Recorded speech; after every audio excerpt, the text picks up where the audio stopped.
रूस और यूक्रेन के बीच निरंतर जंग जारी है।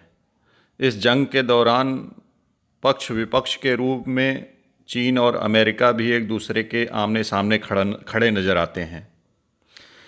यूएनओ में यूक्रेन संकट पर हुई महत्वपूर्ण बैठक के दौरान अमेरिका ने रूस को चुनौती दी है कि यदि वह शीघ्र ही इस युद्ध को समाप्त नहीं करता है और यूक्रेन के साथ संधि समझौता नहीं करता है या शांति के लिए प्रयास नहीं करता है, तो उसके विरुद्ध और गंभीर परिणाम के रूप में प्रतिबंध लगाए जा सकते हैं।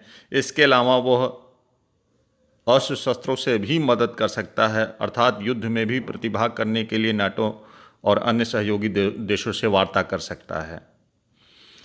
वहीं दूसरी ओर अमेरिका ने रूस का सहयोग करने पर चीन को भी आड़े हाथों लिया है।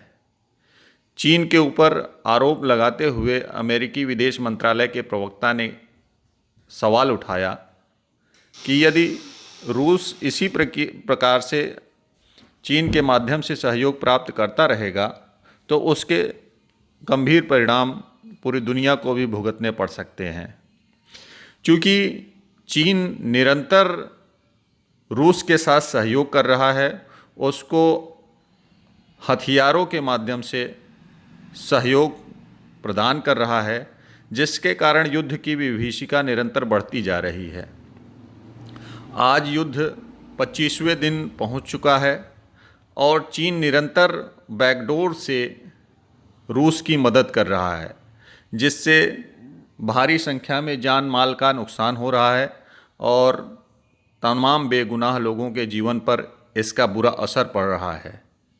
यदि चीन अपने इस कार्य को तत्काल प्रभाव से नहीं रोकता है तो चीन को भी इसके परिणाम भुगतने होंगे। उसके ऊपर अनेक प्रकार से आर्थिक और वित्तीय प्रतिबंध लगाए जाएंगे। चीन का कहना है कि अमेरिका द्वारा निरंतर रूस के ऊपर लगाए जा रहे प्रतिबंधों से पूरी दुनिया के विकासशील देशों और विकास की ओर उन्मुक्त देशों के ऊपर नकारात्मक प्रभाव पड़ा है।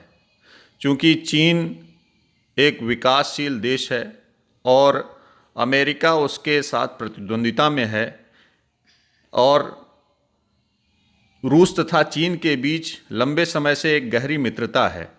ऐसे में किसी भी प्रकार का प्रतिबंध जो रूस के ऊपर लगाया जाएगा उससे चीन के भी आर्थिक विकास पर नकारात्मक प्रभाव पड़ेगा। अतः विकासशील देश होने के कारण चीन हमेशा से ही अमेरिका द्वारा लगाए जा रहे आर्थिक, राजनीतिक और सामरिक प्रतिबंधों का विरोध करता है। चीन के विदेश विभाग के प्रवक्ता झांग ने यूएनओ की इस विशेष बैठक में स्पष्ट किया कि अमेरिका को चाहिए कि वह अनावश्यक प्रतिबंधों के जाल से बाहर निकले और विश्व में शांति और व्यवस्था को कायम करने के लिए सहयोग की भूमिका अदा करे।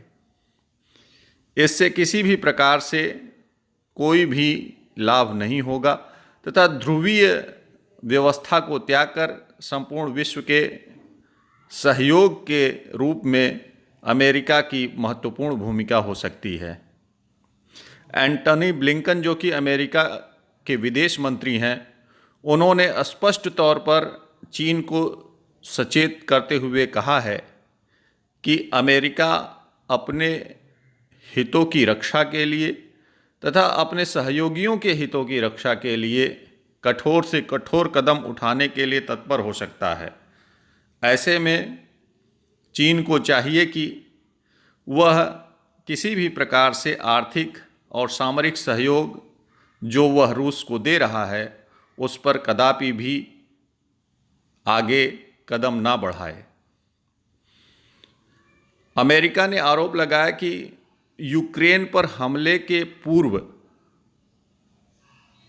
चीनी राष्ट्रपति और रूसी राष्ट्रपति के बीच में एक सामरिक बैठक हुई थी, जिसमें दोनों देशों के मध्य एक गुप्त समझौता हुआ कि वह यूक्रेन पर हमला करेंगे। इसमें चीन रूस की हर तरीके से मदद करेगा। ऐसी स्थिति में अमेरिका निरंतर ही चीन को चुनौती के रूप में देखता आ रहा है। वर्तमान में यह धमकी एक महत्वपूर्ण कदम के रूप में देखी जा रही है। शांति के लिए आवश्यक है कि दोनों महाशक्तियां एक दूसरे के साथ सहयोग करें और मिलकर कार्य करें। धन्यवाद।